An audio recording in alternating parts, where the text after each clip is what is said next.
Good vach, everybody. Thank you so much. Good vach, everybody. Thank you so much for joining our webinar.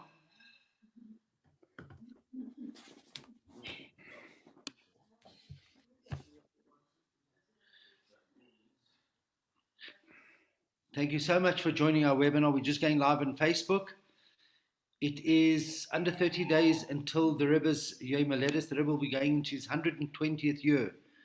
And as Rabbi Karlebach explained last week, that one celebrates a birthday even after the person is nostalgic, even after the person departs from this world, particularly by tzaddik. So Rabbi Karlebach is going to be taking us on a journey tonight on the ultimate Jew, based on Professor Branover's book, but Rabbi Karlebach will elaborate more on that. And Rabbi Karlebach, thank you so much for giving of your time. I look forward to this the entire week. So over to you. Thank you, Rabbi Masinta, for that warm introduction. And as you mentioned to me, it's beautiful to see that shuls are coming back. We hope everybody had a wonderful, joyous Purim. And today was Shushan Purim, so tomorrow around the world we start Tachnun again, even though in Jerusalem it is Purim Meshulish. They are going to celebrate part of Shushan Purim. But to tonight's Shia, as Rabbi Masinta said, tonight I'd like to base it on a book called The Ultimate Jew by Professor Branover. And he starts by saying that this is about the greatest man of our times, the Lubavitcher Rebbe. The scope of the Rebbe's activities aimed at spreading goodness and light eclipses anything ever done by all the people who, justly or not justly, are considered today's leading lights. Countless lives were totally transformed through the Rebbe's influence, and so many became better, healthier, more meaningful, and leading virtuous lives.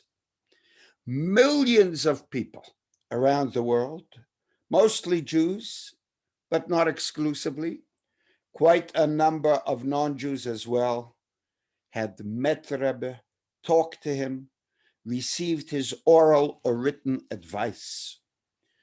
Those who were privileged to meet the Rebbe in his lifetime will certainly agree that they perceived him not just as a great personality, but as a phenomenal person of truly cosmic proportions, who has had an enormous positive effect on the course of Jewish history and the history of humanity as a whole. We're not just talking about the millions of people who have returned to the light of Torah and mitzvahs because of the Rebbe. According to Jewish teachings, everything that happens in our material world is a reflection of the events that take place in the divine spiritual realms. And there are reasons to believe that the miracle, as the Rebbe called it, in Tovshin Nun Aleph in 1991, the miracle of the spontaneous collapse of global communism, which had declared war not only on humanity, but also on the Creator, God Almighty himself, was to a large extent the outcome of efforts undertaken in the spiritual spheres by our Rebbe, the greatest righteous man, the tzaddik. And this is only one of the Rebbe's deeds that shook the entire world. Those who remember the fall of communism around the world would be able to identify with what we're talking about. And Branover talks about the fact that he would like to share with you a few personal recollections. He says that he was not born into a Hasidic family. Educated in Soviet schools, he actually was an atheist. When much later I learned underground about Torah and the Jewish way of life from Lubavitcher Hasidim, their thoughts and deeds fascinated me, and I joined them. In 1972, after a very long struggle, I was permitted to leave the Soviet Union and go to Israel. And soon afterwards, I was able to visit New York and privileged to be received by the Rebbe. I will never forget that late winter evening.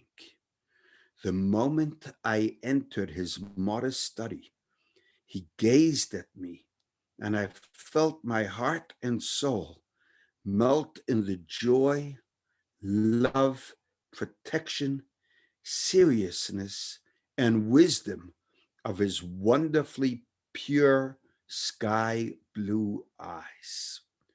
Later, I learned that sometimes his eyes penetrate through and through, making the individual actually feel the omnipresence of his intention and involvement. Sometimes his eyes sparkle with 1,000 smiles. He began talking to me as if we had just seen each other yesterday. Amazingly, the Rebbe was familiar with our minutest details of our life in Russia. He knew everything related to me and my family. He wanted to hear more about dozens of other families scattered throughout the vast territory of Russia. He knew the ages, the names, the professions, the concerns of every member of every one of these families that he was inquiring more about.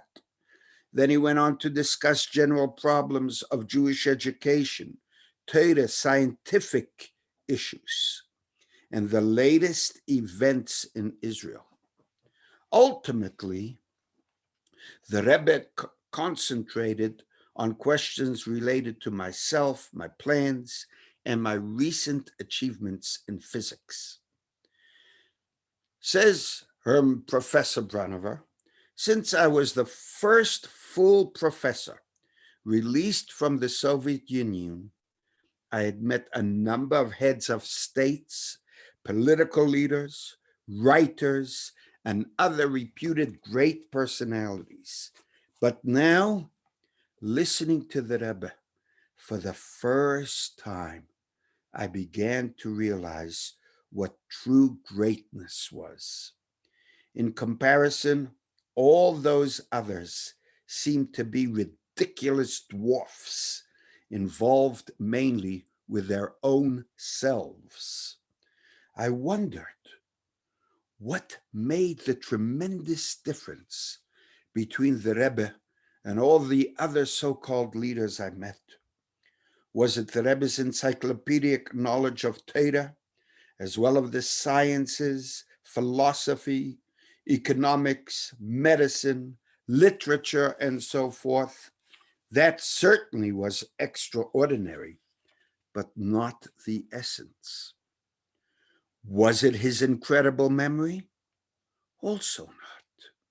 Slowly, I realized that what made the Rebbe different from anybody else was his wisdom derived from unlimited knowledge of the eternal Torah, combined with simple, unconditional love for every Jew, with no self-interest at all. I understood that unlike anybody else who at best cares for others, but always retains a certain part of his life for himself and his personal pursuits, the Rebbe's only personal interests were the concerns of his visitor. And when I looked into those unfathomable eyes, the answer came to me. He was a selfless, caring, wise father to all of us. And Brennever continues, in the following years, I have had many occasions to listen to the Rebbe, to seek his advice and instructions, to discover the deepest levels of Torah from his discourses. There were occasions where within a few seconds, he detected mistakes in the latest research reports of my magnetodynamics laboratory. I can't pronounce that word. Similarly, I witnessed the Rebbe give advice on a global scale. He was the one who predicted the Six-Day War of 1967, the Yom Kippur War of 1973, and the lone voice who predicted the miraculous Israeli victories of those wars. In April 1985, when Mikhail Gorbachev entered the Kremlin, and the best Sovietologists did not foresee any change in the unshakable Soviet communist empire, the Rebbe prophetically predicted its collapse and subsequent changes that would occur in the world. In fact, the Rebbe said then they should prepare in Israel for the mass aliyah of Soviet Jewry, and nobody knew what the Rebbe was talking about. Similarly, in the 1960s and 70s, he warned the leaders of the State of Israel about the horrible threats that concessions to Arab enemies, Yimach Shemon, would trigger. He presented a scenario of what would happen if, God forbid, Israel gave in and endangered Jewish lives. Unfortunately, since 1993-1994, when land and weapons were given to murderers, the tragic events in Israel bore out his predictions precisely. These are just a few examples of the special vision of a tzaddik who is capable of penetrating the elevated spiritual world and revealing things hidden from the rest of us. And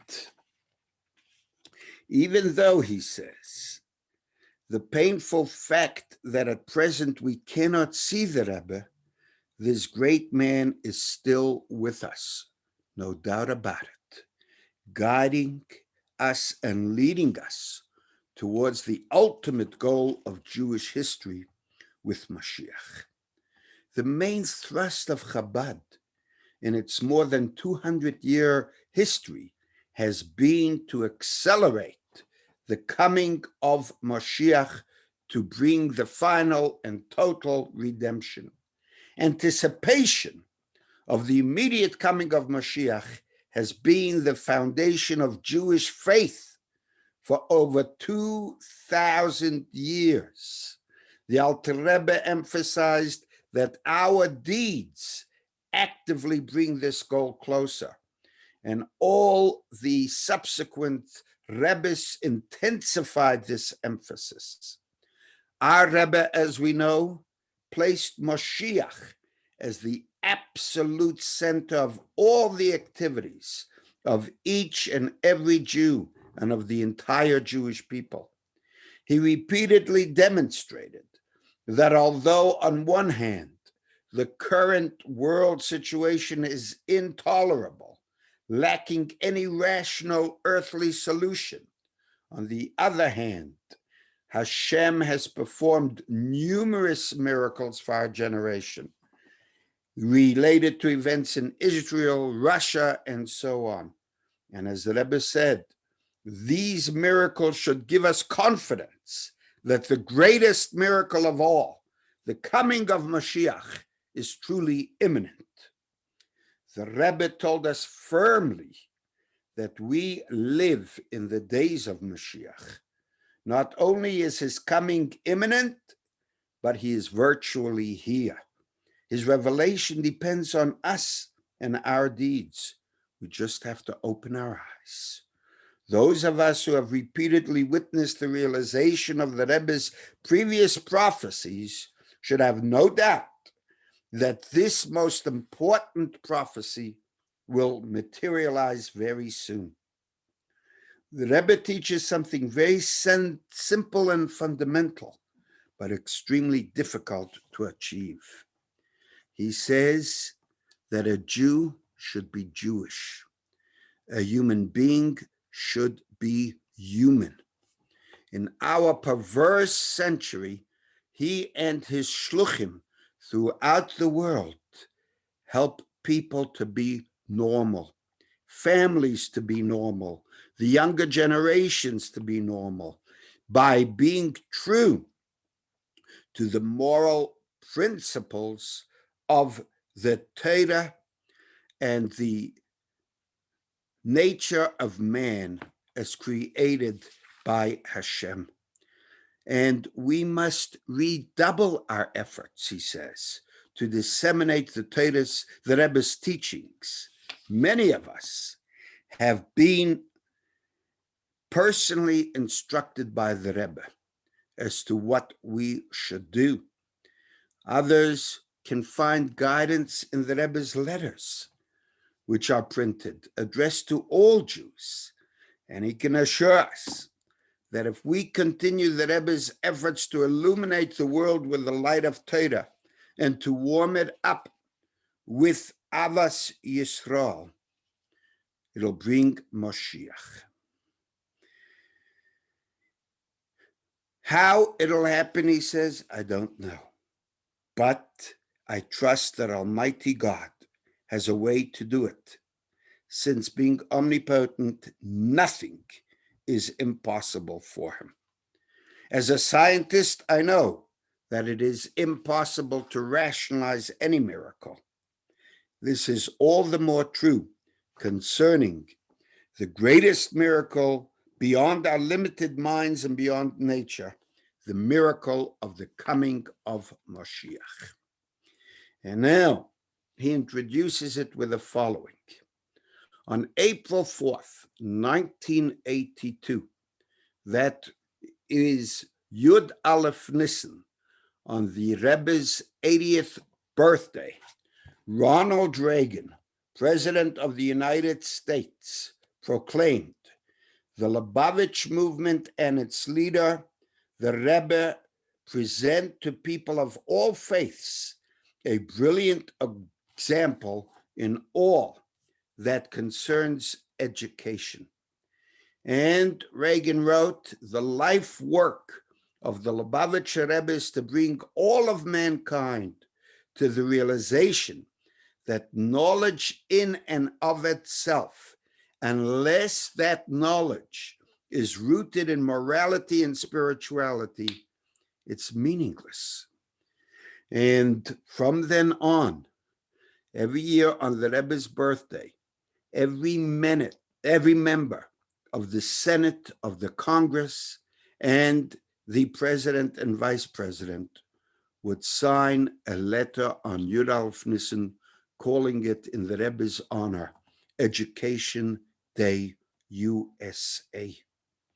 He also points out that in 1987, the former Israeli Prime Minister Yitzhak Shamir said, the Chabad Hasidim deserve the highest praise for tirelessly spreading the message of love amongst their Jewish brethren in Israel and throughout the world, reaching out to Jews wherever they may live. Former Israeli President Chaim Herzog said, the Chabad Hasidim perform their sacred task with joy and full-hearted benevolence. Rabbeim, said in 1985, not only our armed forces, but our entire nation is infinitely greater to the Rebbe. Guy said, if I succeed in remaining a Jew, it's entirely thanks to the Rebbe. What is it about the Rebbe that makes such a difference? Why we go out to speak to Jews all over the world? Obviously, it is the Rebbe and the effect that he has on shluchim everywhere.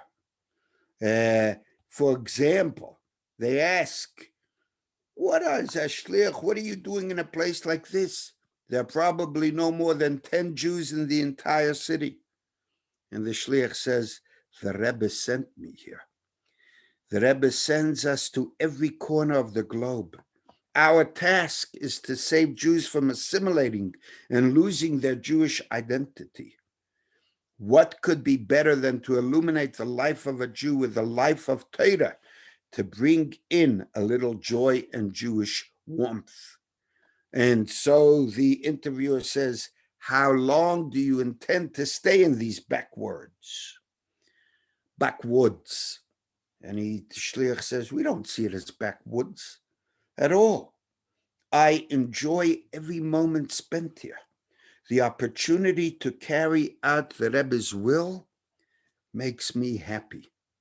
My family and I will stay here until Moshiach comes, unless the Rebbe instructs us otherwise. And he says in Tel Aviv, our friends talking, and one says, my father was very ill. The doctors insisted on surgery. We contacted the Rebbe and asked for his advice. His reply was, absolutely no surgery under any circumstances. The doctors were furious. This Rebbe of yours has never laid eyes on your father. How can he presume to make such a decision? The doctor said, if you do not consent to the operation, you are condemning him to death. His family member says, you can imagine our state of mind. We didn't know what to do. But somehow, father got wind of the situation. He was adamant. If the Rebbe said no surgery, then surgery is out of the question. And what do you think happened? My father recovered completely without any operation. No one believes it, but it's true. The person talking says, wait a minute. What do you have to do with the Rebbe? You and your entire family are not even religious. He says, of course we're not religious, but that is only on the surface. When it comes to making something really important, no one will make that decision before consulting the Rebbe. In another story, you run into an old friend from your army days. You are amazed at the sight of the yarmulke on his head and the tzitzis. What happened to you? He talks about a seemingly incidental visit to the headquarters about the Chabad of the movement, about a letter he wrote to the Rebbe, and how his answer changed his life. Today you have numerous levels, similar stories about the Ohel. And this is what we should actually strive to remember. So we'll talk a little bit about what formed the Rebbe. How did the Rebbe, as far as we can see, become the person and the leader he was? As you know, the Rebbe was born in 1902 on Yud Aleph Nisan. And he talks about the fact that in 1917 in Russia, when the Rebbe was basically 15 years old, the year of the Bolshevik Revolution. The world was caught up in a wave of unprecedented enthusiasm. And they were talking then friendship amongst nations, proletariat of all countries unite. And the sad irony was that the majority of the top Bolshevik leaders were Jewish by birth. They waged a campaign of vilification and brutality against religion. And that meant, of course, the ancient religion of their own fathers, which they had betrayed. And they portrayed religion as one of the main enemies of the revolution. It took very little time for the population of the then Jewish Russian Empire to realize that the lawlessness and cruelty of the Tsarist regime paled before the ruthless brutality of the Bolsheviks, the savagery of the special police, the death sentence pronounced by the troikas, and carrying out the growing number of people dragged from their homes never to be seen again. All this convinced people that there's no point to resist, and the walls have ears. And this was not only against Jews, but also against the Christians as well. The Pope even came out against it. Now, there was in 1928, to reply to the Pope and others, the communist regime decided to make a showcase conference of all the Belarusia's rabbis. And they wanted to have 32 of the rabbis sign a declaration denying the existence of any anti-religious persecution and countering all the allegations. You can imagine what those rabbis, the pressure they were under, the threats to them and their entire families. And with broken hearts and shaking hands, the rabbi signed the declaration prepared beforehand. Then the government, seeing their success, decided to make another conference from the Ukraine. The conference was in Kharkov, then the Ukrainian capital. There was only one obstacle. And according to government informers, the rabbi of Yekaterinoslav, Rabbi Levi Yitzchok Schneerson, who was an immensely popular and respected figure amongst the Jews, adamantly refused to sign the fabricated statement. The GPU, the State Political Directorate, and the secret police had come to be called, and they decided to summon Reb Levik, the Rebbe's father, for a little talk. Everything was done to make this a so-called congenial affair, with not a single threat or accusation against the rabbi. The mouths of the GPU officials were all but dripping with honey. They delivered a lengthy speech to the effect that he had no doubt that the esteemed rabbi would sign the statement rebuffing the virile insinuations of the international capitalism, and the Pope in particular would come out against Russia concerning anti-religious measures allegedly taking place in the Soviet Union. He went on to say that Jews must be grateful to the Soviet regime, which had freed them from the Tsarist yoke. And he promised Jews would be awarded with a series of concessions, provided that the statement was signed.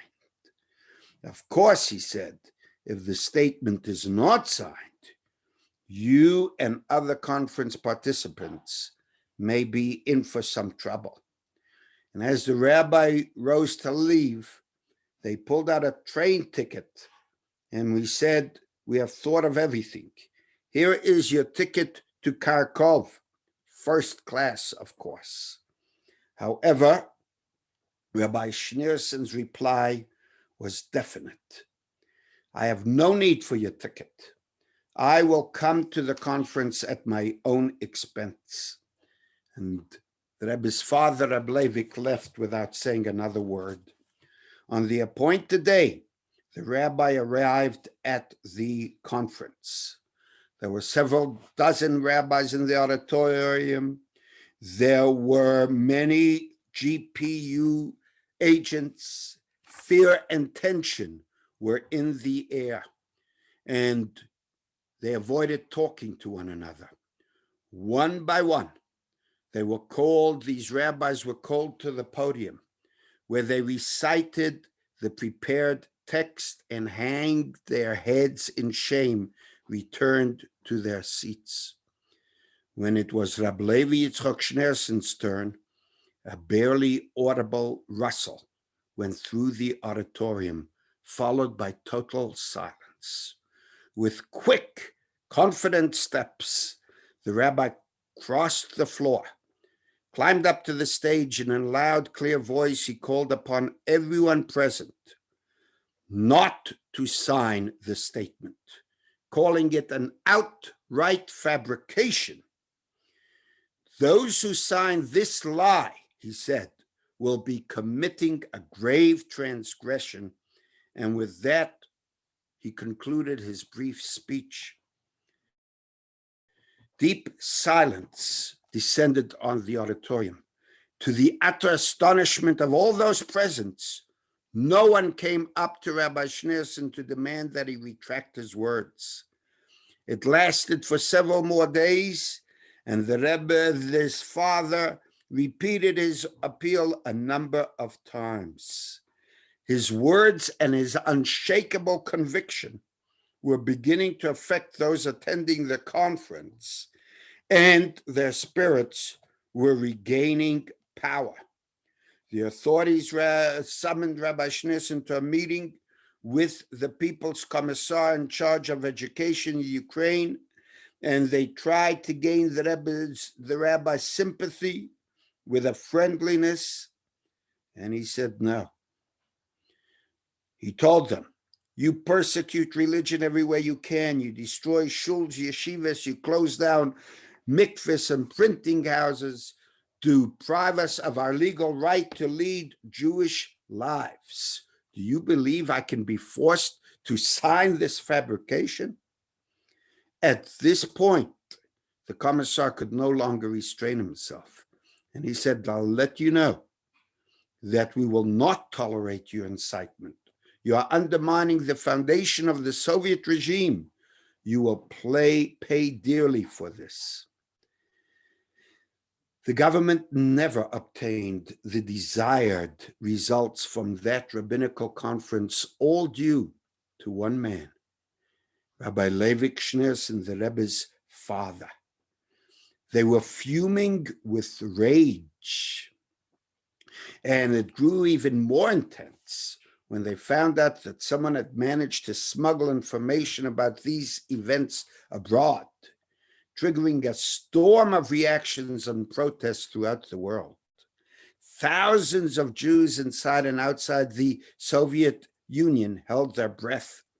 This solitary battle of one seemingly defenseless Jew against an all-powerful state had an unreal quality. That wasn't the only clash. That same year, the government conducted a population census, and one of the items in the questionnaire read, are you religious or non-religious? It was common knowledge that anyone who admitted his religious affiliation would expose himself to many repressive measures. Many ordinary religious Jews saw nothing wrong with registering as non-religious. They did it only out of fear of authorities and the desire to avoid persecution. and seemingly who could blame them? Rabbi Leivik, on the other hand, thought differently. He gathered his followers in a shul and announced that registering as a non-religious person would be tantamount to apostasy and a terrible sin. And despite the enormous fear of the authorities, the words of someone like Reb Leivik could not be ignored, and many, many people abided by his instructions. Nevertheless, the GPU added this information to his file. And many events of Reb Leivik's life guide adults and children to this day. The Rebbe himself related the following incident to children during a gathering in honor of his father's birthday. The Rebbe said that the story he was about to tell had not become widely known for various reasons, but the story tells you what a Jew who puts the observance of Torah commandments above all else can achieve. And the Rebbe started to tell the children that the story I am about to tell you is about flour and matzah for the Pesach holiday. My father, the Rebbe said, one of the most prominent rabbis in Russia, was the rabbi of Yekaterinoslav, one of the largest cities of the Ukraine, in an area that supplied wheat to the entire Ukraine. It was natural then for people to turn to him to certify the kashrus of Pesach flour. But obtaining a kashrus certificate, says the Rebbe, for my father was not an easy matter. He would dispatch reliable people to every mill that supplied Pesach flour, and they had to observe the production to make sure that the grain did not come into contact with water and other moisture. If it did, they would immediately pronounce the flour not kosher for Pesach. Everyone knew that attempts to appeal to my father's leniency, said the Rebbe, were totally useless. When the Soviet government took control of all means of production in the country, including the mills, the bakeries, envoys from a number of Jewish communities approached the Rebbe's father in an attempt to convince him that under the circumstances, it's very dangerous for Jews to refuse to purchase flour from the government. In those years during Pesach, the overwhelming majority of Jews in Russia only used matzah. Since matzah flour was much more expensive, pronouncing it not kosher would cause considerable financial loss to the government, the only source. And then the government would react against the Jews with savage vengeance if this were to happen. The Rebbe says, my father replied, I will issue kashrus certificates on the condition that I am allowed to send supervisors to every mill and that the authorities agree to accept my instructions unconditionally. If the government refuses, I will not give the kashrus certifications. And not only that, but I will do everything in my power to inform every Jew that the matzah flour was not made under my supervision and is not kosher for Pesach. The envoy said okay, you could send the observers, and as long as they labeled the flour as kosher, everything would be done. Everything would be fine. If they don't, and my father refused to prove the flour as a result, it would be an open challenge to the Soviet government with all that implied. In that case, the Rebbe's father said, I will go to Moscow to see the chairman of the Presidium of the Supreme Soviet to explain that is impossible for me to issue false kashrut certificates. And if you want to punish me for that, do what you want. But it's far more preferable to even thinking about the possibility of violating the laws of Torah as described by Hashem. The envoys were flabbergasted. They couldn't fathom how one seemingly powerless Jew could dare make an open and adamant stand against the whole Soviet regime. They tried to bring him to reason, didn't help. Eventually, the entire affair reached Kalinin, who was the chairman of the Presidium of the Supreme Soviet, who was known to have retained at least some semblance of humanity. Kalinin was impressed by the Rebbe's courage, instructed the managers of the mills to accept Reb Leivik's demands. And the Rebbe, telling the story to the children, said, this was nothing short of a miracle. The authorities had yielded to the demands of one Jew, a rabbi. That year, and for many years after that, Pesach matzah in Russia was baked in full conformance with the laws of kashrus. And the Rebbe said, we see that when a proud Jew stands firm and doesn't give in, even when facing the entire Soviet government, which seems to be all-powerful to many, ultimately, such a Jew can triumph. And this should be a reminder to all of us, especially to children, that our duty is to adhere firmly to the views and laws of Torah. It's based on the fact that the words of Torah were dictated by the Almighty himself, who created heaven and earth. And it's unthinkable for a Jew to act contrary to the words of Torah. Once we embrace this truth and act accordingly, we can achieve our goals, even if they are directly opposed by a mighty state. After all, the entire universe was created in accordance with the Torah, and nothing in the universe could contradict the laws of Torah.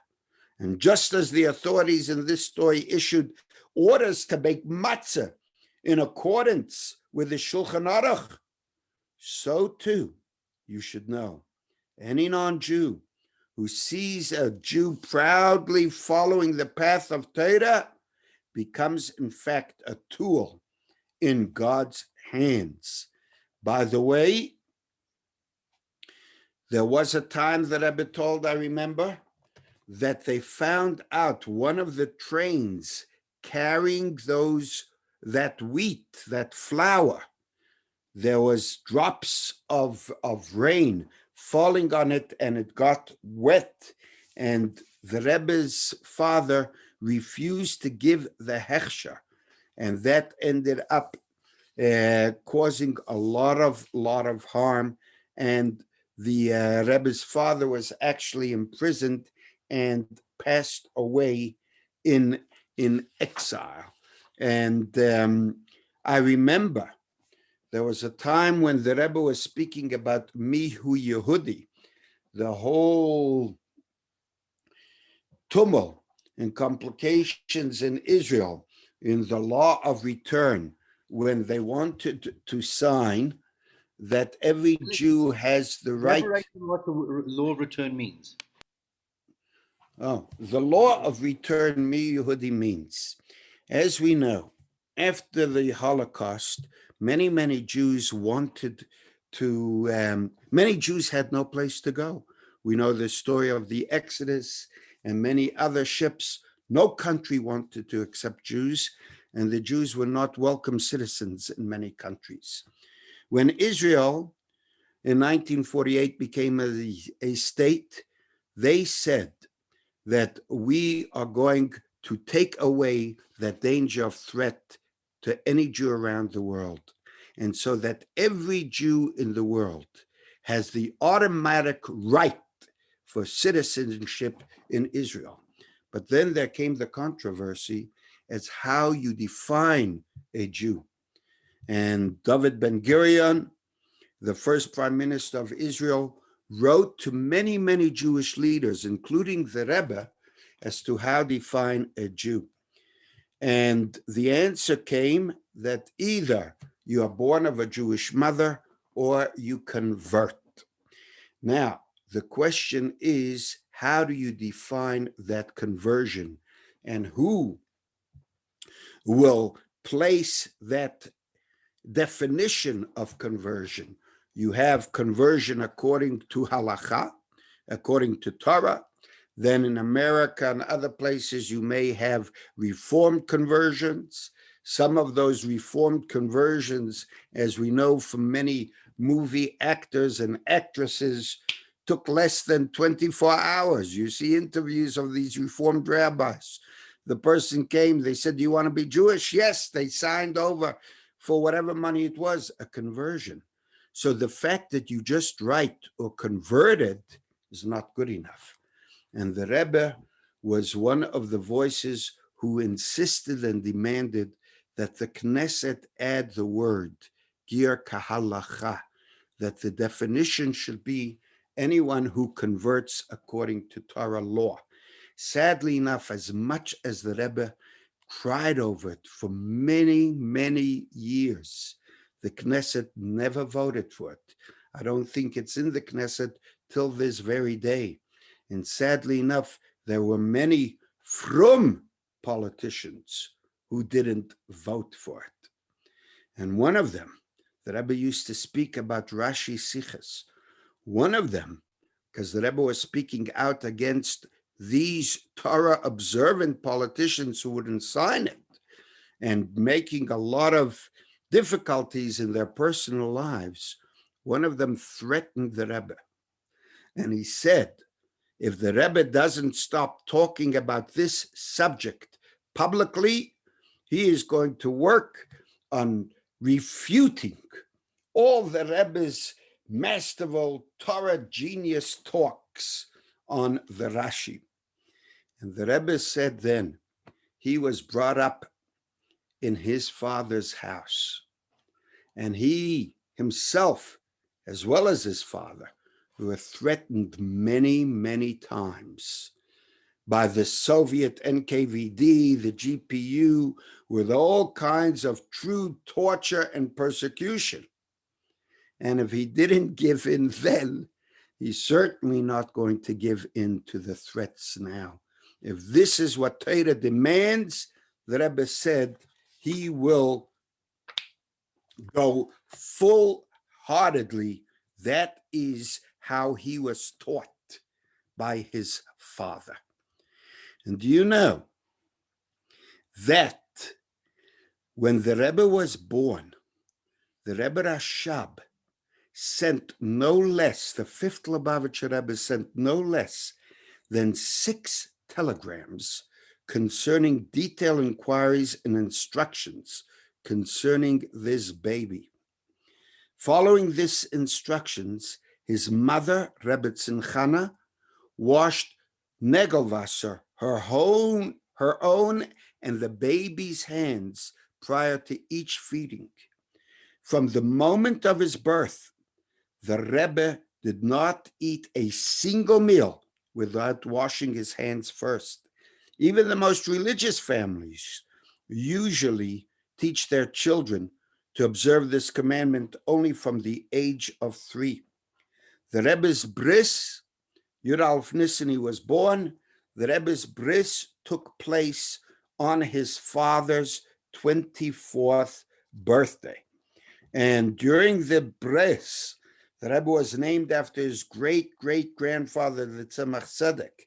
Rabbi Leivik, who was a great expert in the Kabbalah, talked about the significant connection between a birthday, his birthday, and the son's circumcision. By the age of 2, the Rebbe was already able to ask the 4 traditional questions, the Manishtana. 6 months later, he could pray as fluently as an adult. In fact, the Rebbetzin says the Rebbe's mother, that when Jews gathered in his father's house for Ma'ariv, the Rebbe then 2.5 jumped out of his little bed in the next room and joined them in prayer. The Rebbetzin, afraid of the Ayin Hora, carried the boy back. When he reached 3, he was brought to Cheder as was his custom. The group of 3-year-old boys sat around the table at the home of the Melamed, who was teaching them Aleph Beis. But the Rebbe's Melamed, Reb Zalman Valenkin, saw that the boy had nothing to learn at this Cheder. He was far advanced, and he began to give the Rebbe private lessons. By the way, many years later, this Rabbi Zalman Valenkin managed to flee the Soviet Union. He visited the Rebbe, who treated his former teacher with the utmost respect and honor as prescribed by halacha. The first yechidus they came into, his former Aleph Beis teacher and his first teacher treated the Rebbe with respect, and he stood up. The Rebbe remained standing the entire yechidus. I think there was twice a yechidus, and then he didn't want to go any further into it because he didn't want to cause the Rebbe the anguish of standing up. And not only that, by the way, but every time he came to a Farbrengen, or he left a bit early because he was an aged person, the Rebbe would stand up for him.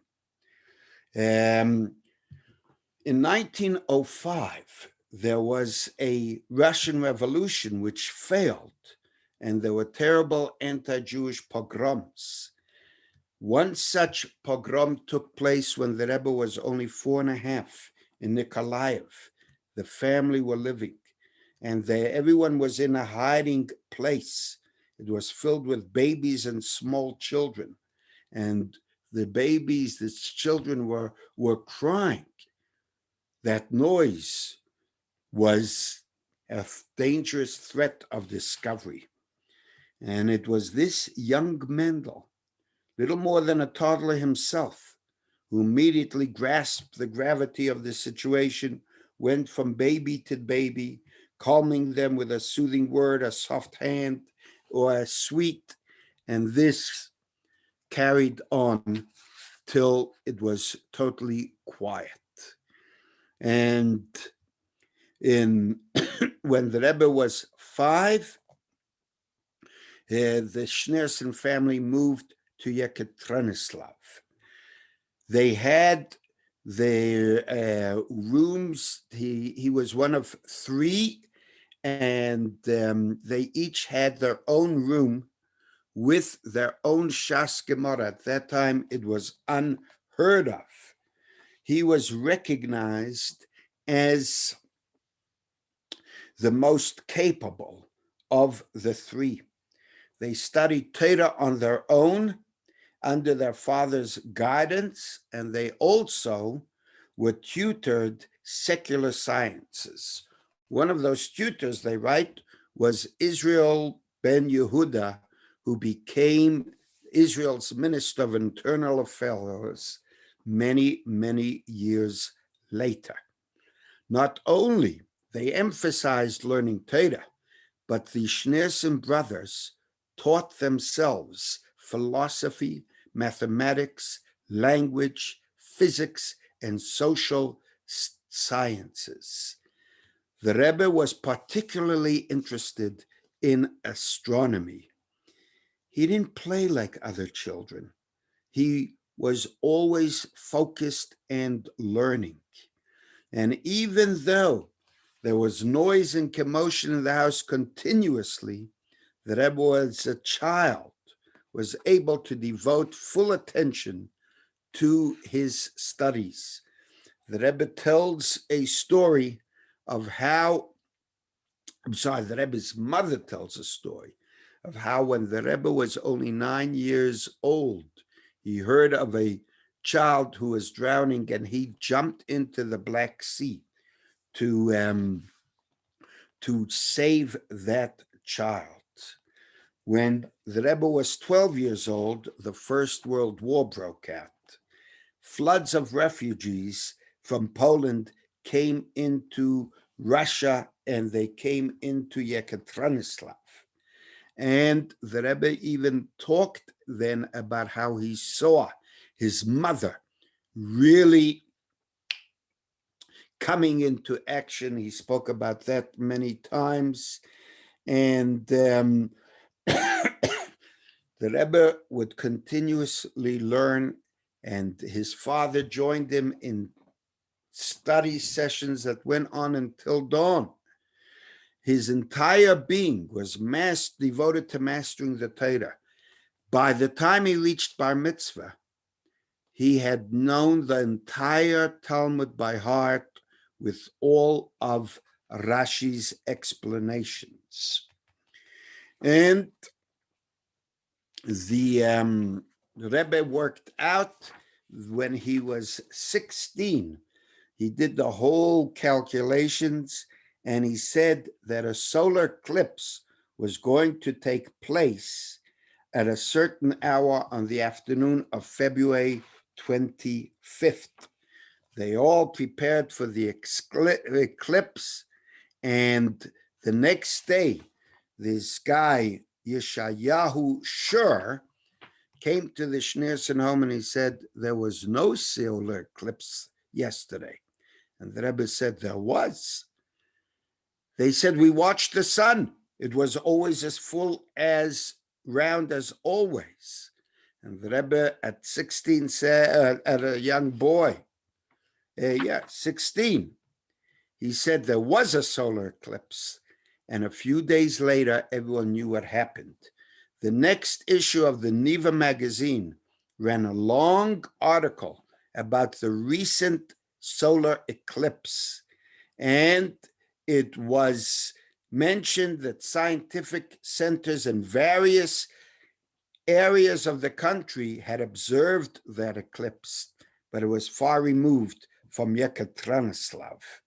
And he gave then, when this guy Yeshayahu visited again, there was an engineer by the name of Ostrovsky, who he was studying maths with.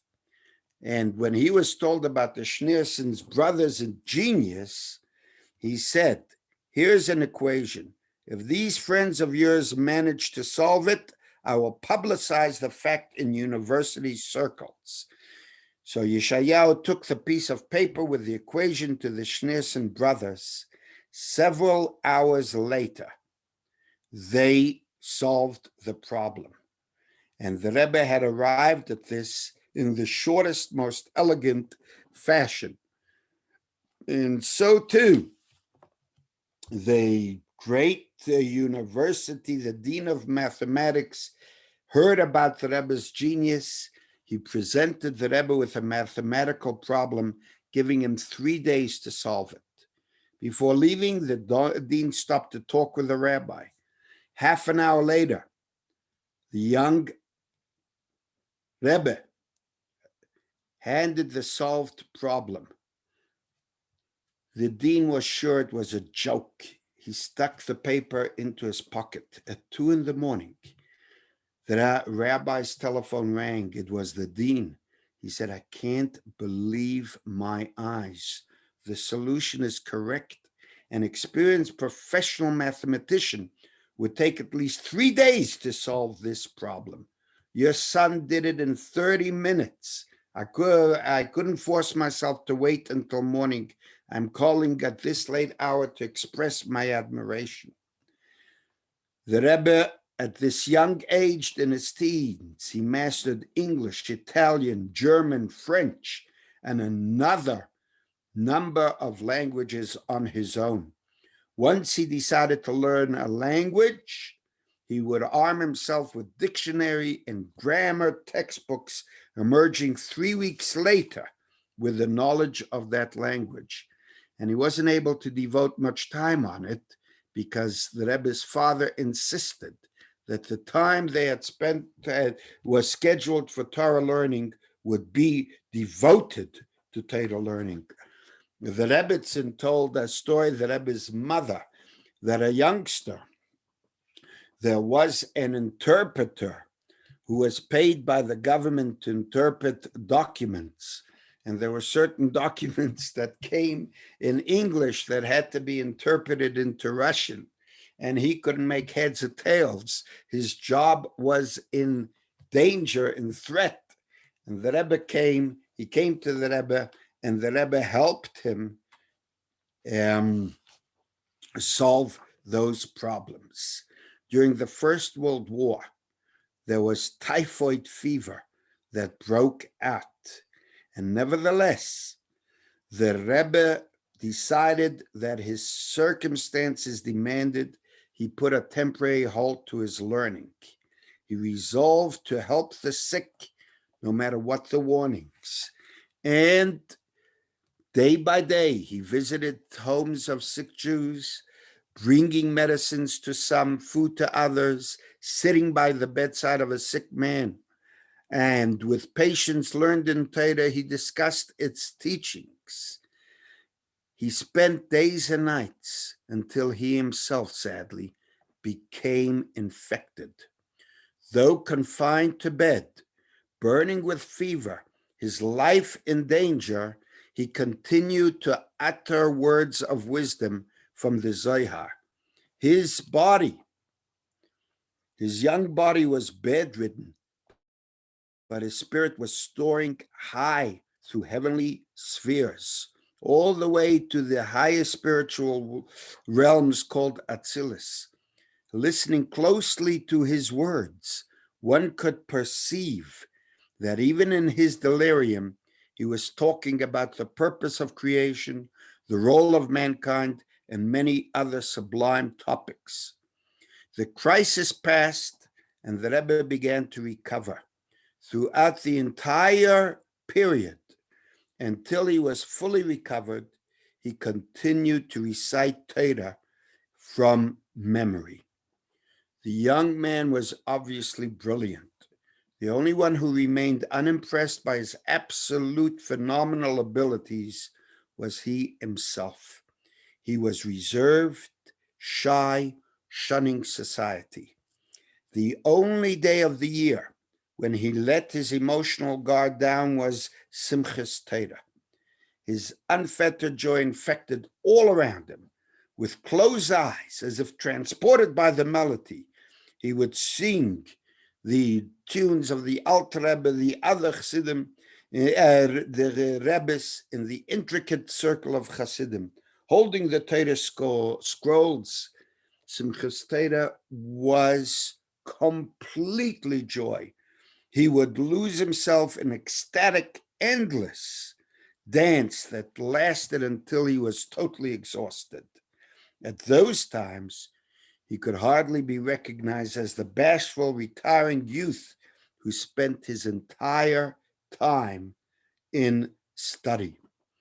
In fact, there's a famous letter that the Rebbe wrote to the president of Israel. I touched on it last week, Ben Tzvi, in which the Rebbe writes an explanation as to why he cannot call him Nasi. The Hebrew word for president of Israel is Nasi, the Nasi. But the Rebbe said, and the word Nasi, the Jewish leader, to him is something totally different to the president. And the Rebbe wrote to him, since he was 5 years old, he can picture the Nasi, the true leader of the Jewish people, Mashiach himself, coming. And that's why that title, Nasi, is reserved for the true Jewish leader. And that was something that the Rebbe never, ever lost. And so we'll maybe continue with this book. We are up to basically where the Rebbe was in Russia in 1927, when the previous Rebbe got permission to leave Russia with his family. And one of the people he presented the authorities with a list included the Rebbe.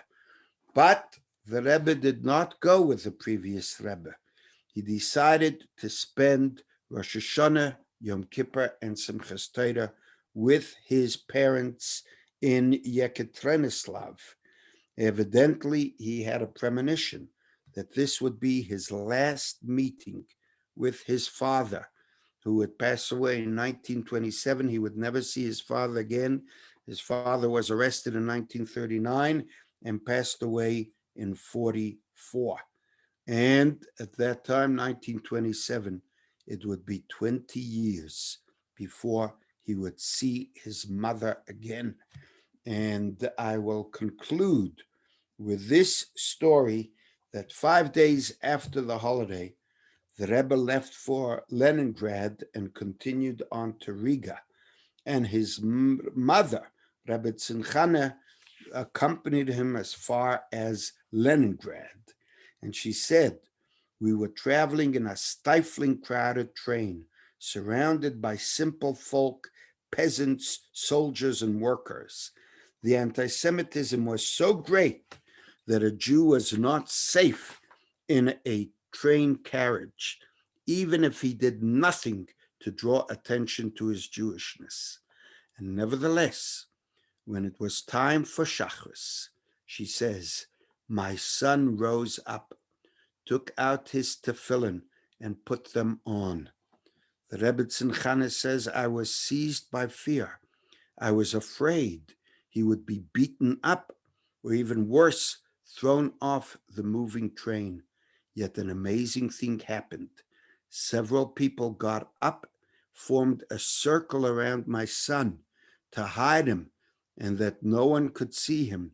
They continued to stand guard over him until he completed the prayer and removed his tefillin.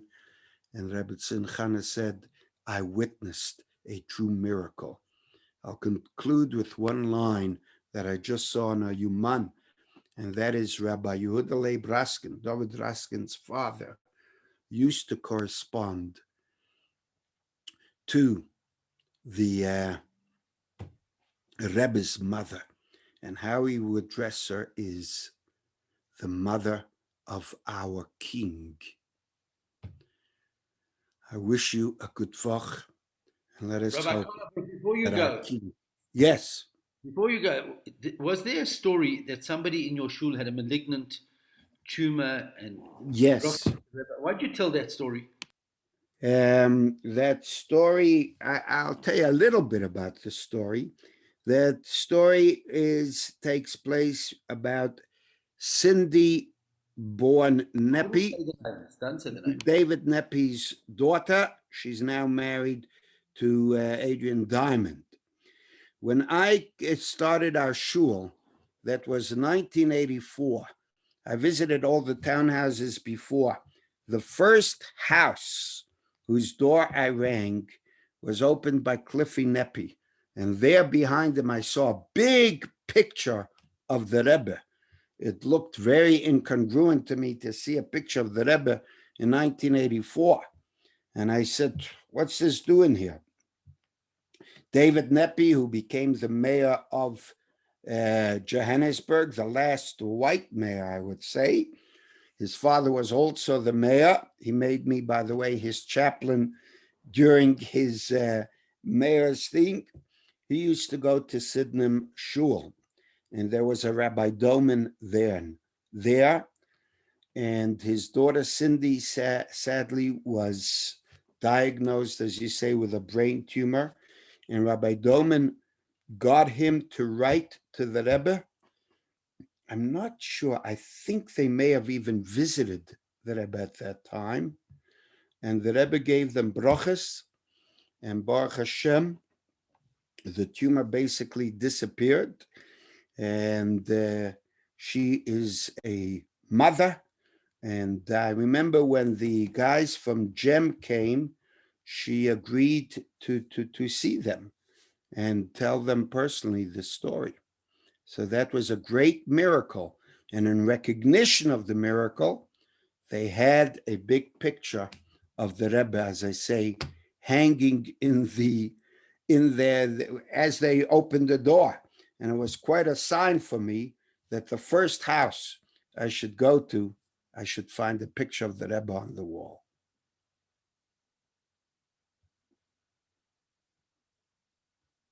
Yeah. Beautiful. So We look that's forward to hearing you next week, Rabbi Kolobach, and thank you for making time. And everybody should be blessed with the best week of your lives. Good luck. God bless. Thank you.